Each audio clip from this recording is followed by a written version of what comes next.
Good morning, everyone. I'm the Reverend William Levwood, affectionately known as Rev Lev. I'm the minister here at Accotink Unitarian Universalist Church. We're so happy that you decided to join us this morning. A reminder, if you're in person, to silence your phones, and whether you're joining us in person or online, let us center ourselves for worship by taking a deep breath together.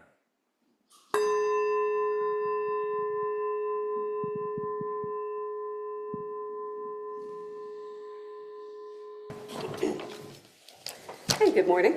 Good morning. I am Nancy Milito. I'm one of the worship associates. My pronouns are she, her, and I'm happy to be your worship associate today. This congregation is a welcoming and inclusive spiritual home where we inspire each other to live our values. Together, we care in community, grow in spirit, and act for justice. Whether you're a longtime member or a newcomer or something in between, we're so delighted you decided to join us today. Welcome. Today is a special service. Most Unitarian Universalist congregations, starting in the 1980s, start their church year in the fall with the water communion and have a flower communion towards the end of the church year in the spring or early summer. So I thought maybe we would have, since we have a water communion, we'd have a festival where we celebrate fire and we celebrate light in the midwinter time. And I'm not the first person to have that thought. There's been a few different attempts to bring a midwinter Unitarian Universalist holiday into being, but this will be an opportunity for us to come up later in the service and light some candles as part of our own and inaugural festival of fire and light. And then as we move, we've been looking at the theme of presence this month. As we move into the new year, we'll start looking at story. I'm excited to explore story, both those core stories of our society, of Unitarian Universalism, and those personal stories, the way that our life itself, each of our lives, is a sacred story, and we can treat it like a sacred text and explore it that way. So I'm excited for that in the new year, that we'll be exploring story. But let's get started with our exploration of light this morning. We're going to sing number 184 in your hymnal. The words will be on the screen. Only the first verse. There's only one verse in the hymnal.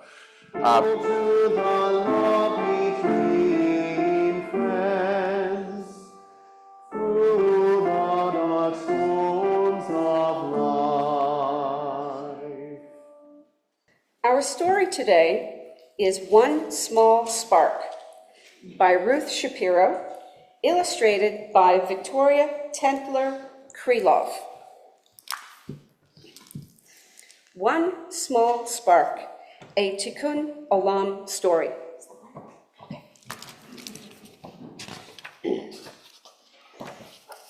Imagine the world you want to live in.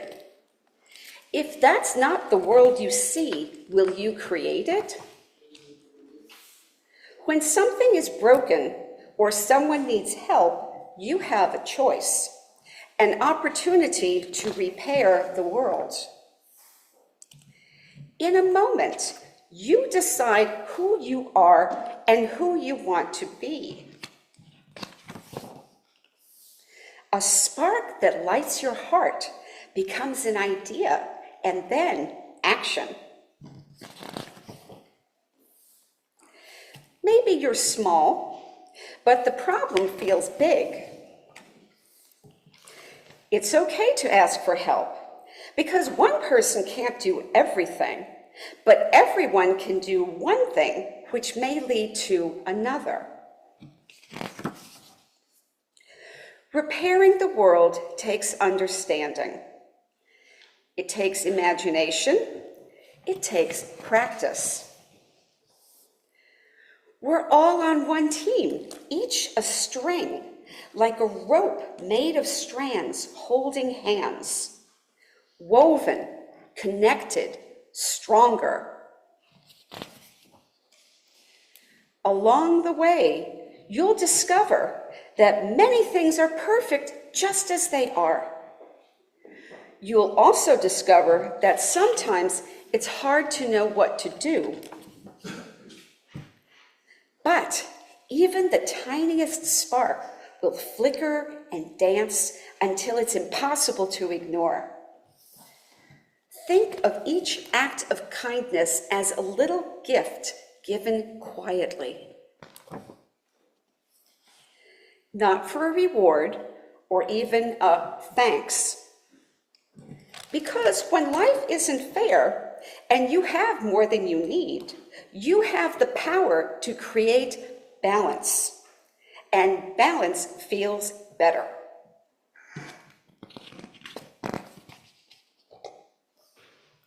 And then the world will be different.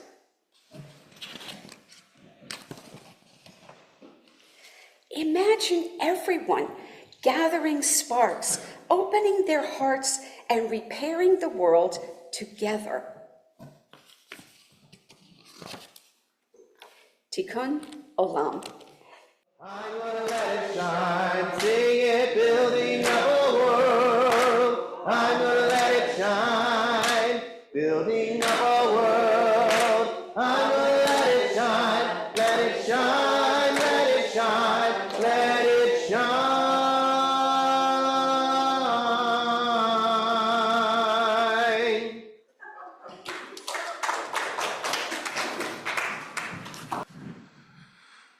So the story that we shared this morning grows out of a 13th century creation story, an alternative creation story from the Rabbi Isaac Luria. And in that alternate creation story, Luria says that there is a holy vessel of light. You might think of the Big Bang, a holy vessel of light that's sent out into the universe at the very beginning. But for some reason, that light breaks, shattering into millions of pieces. And those shattered shards are scattered everywhere. And it's as if they're still being shattered and scattered. The idea is that in every one of these shards that can be found in any place and in any moment in life, in each of these shards, there's a holy light hidden. And our job as co-creators of the universe is to raise up the sparks that are hidden in these shards. You might also think of them like seeds with a hard shell encasing the life that needs water and sunlight, that needs help to grow into fullness of being. So that's one story of light. It's not the Hanukkah story. We'll talk a little bit more about Hanukkah, but I think it makes sense to bring up that story today of these small sparks of light, particularly in our own world of uncertainty and political crisis, one could say. It might be helpful to think of the many ways that we can look for these hidden shards and lift up these holy sparks in big and small actions. Now, light is featured in many holiday celebrations, especially those that happen at this midwinter time, the darkest time of the year. Many celebrate Christmas Eve, as we did on Tuesday, by singing Silent Night while holding candles that we lit from each other's candles to make a symphony of light together.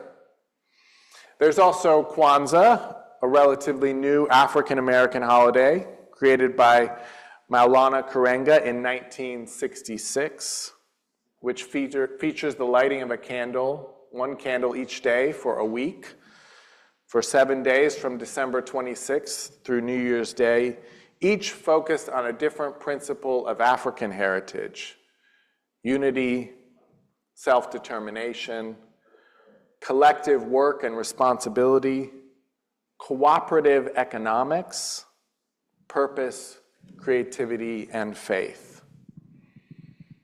You might find this idea of having unifying principles or values familiar. I hope you do, since we have just transferred from having 7 or 8 principles to having 6 values centered in love to guide our Unitarian Universalism. Now, there's another holiday that doesn't fall midwinter that celebrates light and features fireworks and the lighting of lamps, and that's the holiday of Diwali, which falls in the Gregorian calendar in November usually. And I wanted to share a little bit from a picture book called The Light Within You by Namita Mulani Mehra. In that picture book, in that story, there's a young girl, an Indian American named Deepa. Deepa actually means light or a chalice or a candle. Deepa moves to a new city and she's feeling lonely. And then she goes to visit her grandmother, her Nani, in India for 3 weeks to celebrate Diwali. And the story says that her grandmother is actually her best friend. So she's very excited to see her, and she shares her struggles with her Nani.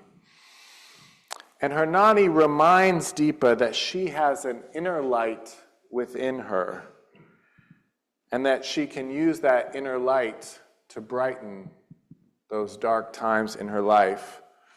And then the celebration of Diwali happens, and there's all of this sharing of light, and Deepa is lifted up by it. And then she knows that she'll be leaving soon, and she starts to feel sad again. And her grandmother reminds me that not only does she have that inner light, but that she has a responsibility to spread light. So she leaves, and she finds solace for her own sorrow with the charge to find others whose lights she can help to brighten with her own light. Which brings us to my sharing about Hanukkah. Hanukkah, the Jewish calendar, has a lunar solar calendar. It has 12 lunar months, and then every so many years, I think it's 7 out of 13 years, there's a leap month added. And what that does is it means that in relation to our calendar, the date moves, but it stays within the same season of the year. So Hanukkah is always going to fall in the midwinter, but it could be as early as Thanksgiving. That doesn't happen very often, but it did in 2013, prompting Thanksgivica with t-shirts and new rituals and new foods. It really doesn't happen very often, though. The next time that Thanksgiving and Hanukkah will coincide is 2070. So, provided the union holds, I mean, that's a long time from now, we'll see. I might make it to a second Thanksgivica. I would be 94 years old in 2070, so it's possible. I have some, my great-grandparents both lived to be 98, but that's a long time from now. And it can fall later in December, like this year. The first night of Hanukkah was the night of Christmas Day. So we are in the middle of Hanukkah now. Now, some of you know that I had that Jewish renewal practice has been very important in my life. So important that you might think that I was raised Jewish or that I have Jewish ancestry, but I don't.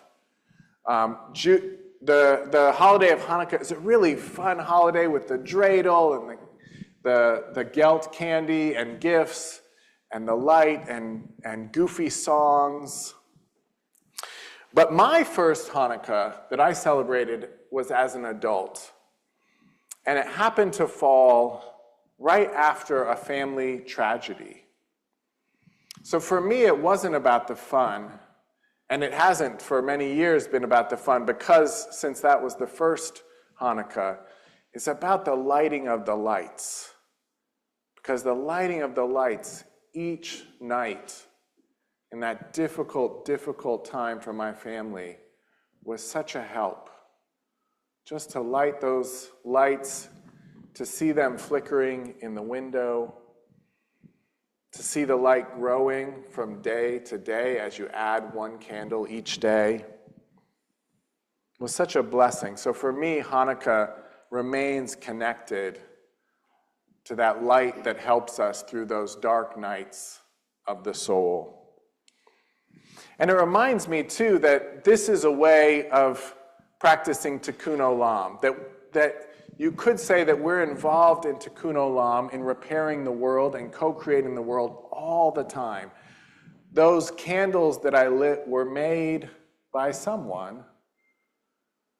They were transported by someone. They were sold in a store by someone. The Hanukkah, you can see actually my first Hanukkah that was a gift from my life partner. On that first Hanukkah, that was made, this one actually was made by an artisan in Charlottesville, Virginia. But the Hanukkah, the menorahs, are made by people, right? And we can think of all kinds of things. The food that's grown, the groceries that we go to the grocery store to get, the hospitals, the schools, the roads, all of these are little ways that tikkun olam happens, that the light, that the sparks are raised up and the light is spread throughout the world. So it's our responsibility to gather these sparks, especially when the light is hidden, to gather the sparks. Now, one telling of why that divine light shattered is because it was disconnected, that the lights were not connected.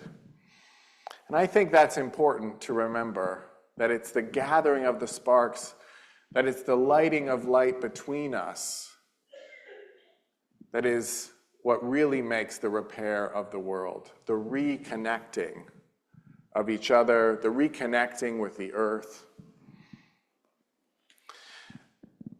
And I want to lift up some of the ways, but I also want help with this, that we can practice tikkun olam in ways big and small. So I'm going to bring around, you can raise your hand, I'm going to bring you a microphone and see what are some ways that you can raise sparks in simple ways, just good, simple deeds that you can do for each other throughout your days. Or you might think of, when someone's light is hidden, like Deepa's was in the story, what's a way that you can help someone who's struggling? So that's a wonderful list of the ways that we can raise each other's sparks. We saw in the book some ways. There's a character who helps to fix a swing that's broken on a playground. Somebody helps someone who's fallen on their bike. We might collaborate on a project. Giving gifts is a way to raise sparks. Picking up litter. Or even just cleaning up in your own house, doing dishes, doing laundry, making a meal. Or, I'll just add this, particularly if you're a woman, maybe not doing the dishes so that the other person in the house can do them. Not doing the laundry so the other person. That might be a way of raising a spark as well. So these are all ways that we can raise sparks. And as was mentioned, I think I will close with how we can give to our outreach partners. And Julie Shuck is going to come up and tell us about this month's outreach partner. Good morning, all. Good morning. I am Julie Shuck. I'm a member of the AUC Board of Directors.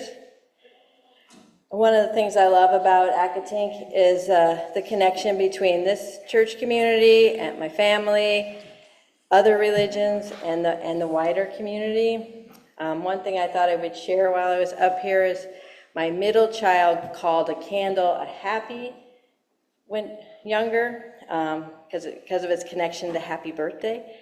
And it was easier to say, Just a happy. but She called it a happy. but it became a thing. Like always had to point to the happy and have it lit. So it's nice, to bring the happiness with our candles every time we check in with each other. Unitarian Universalist congregations thrive on the generosity of members and friends. We also exist in an interdependent community and are joyful to share with our neighbors.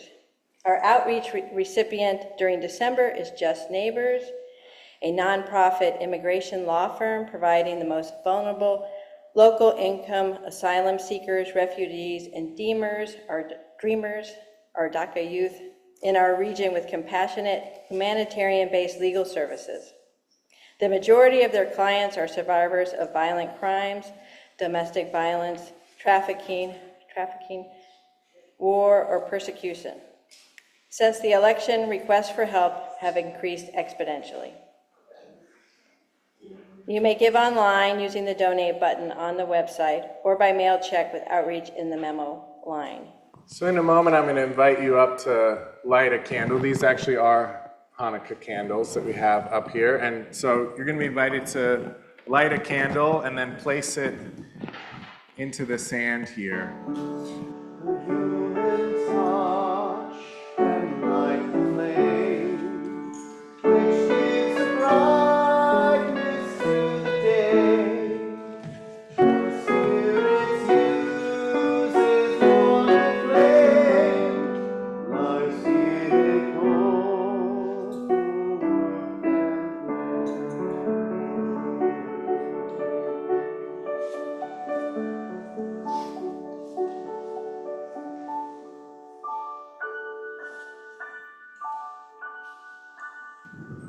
Spirit of life and love, we offer gratitude for the light in our lives.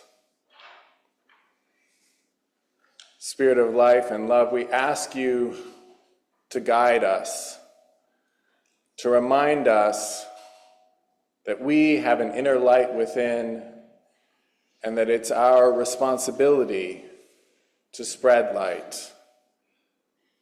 Help us to find all those little moments in life when we can share our light and help brighten someone else's life. May we find our way through the darkness by being focused on lighting other people's candles, lighting other people's happy. May it be so, and may we be among those who make it so. Amen, amen, amen, and blessed be. Please rise now in body or in spirit and join in our closing words. As we extinguish our chalice, I invite you to join me in our community blessing with these words of David Bumbaugh, slightly adapted. This church is dedicated to the proposition that by celebrating our differences and embracing our diversity, we honor the unity that makes us one and binds us forever together in spite of time, death, and the space between the stars. We pause now in silent witness to that unity. Now that we gather together in this welcoming and inclusive spiritual home, let us go out into the world, nourished, rejuvenated, and inspired to share our values.